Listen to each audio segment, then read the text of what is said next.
Pinsala ng sunog sa Barangay Piniahan, Quezon City, umabot sa 4 na milyon. Ang kasama natin sa balitang yan live via Zoom, si Radyoman Gerald B. Ulep. RMN Live Report!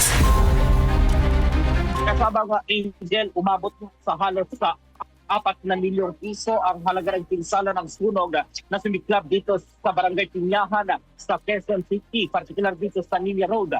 Sa panayam ng DZXL RMN Manila kay Fire Senior Superintendent Roberto D. Saniliano Jr., ang District Fire Marshal ng Quezon City Fire Department, sa kanilang initial assessment, nasa 3.7 million pesos ang pinsala ng sunog sa ari-arian ng mga residente. Nag-umpisa ang sunog na kung alas 9:01 kagabi at idineklarang fire out 5:17 a.m. kanina lang umaga.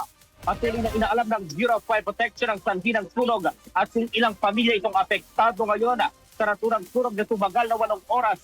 Narito naman ang paliwanag ni Fire Senior Superintendent Roberto Saniliano Jr.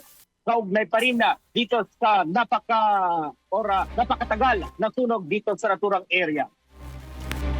Hanggang ngayon, andito pa tayo para mag-conduct ng overhauling para masiguro natin na ligtas na yung mga kabahayan dito na at yung mga taong pumapasok kaya makapag-ayos din yung kanilang gamit. Yung mga bumbero natin nandyan pa. Sinisiguro na hindi nakakalat yung sunog. Bakit matagal yung sunog, sir? Yung area kasi na to, made of light materials.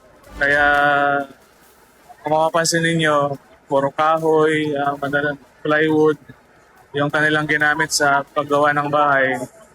At makitid kasi yung lugar, papasok sa loob. At malawak yung area.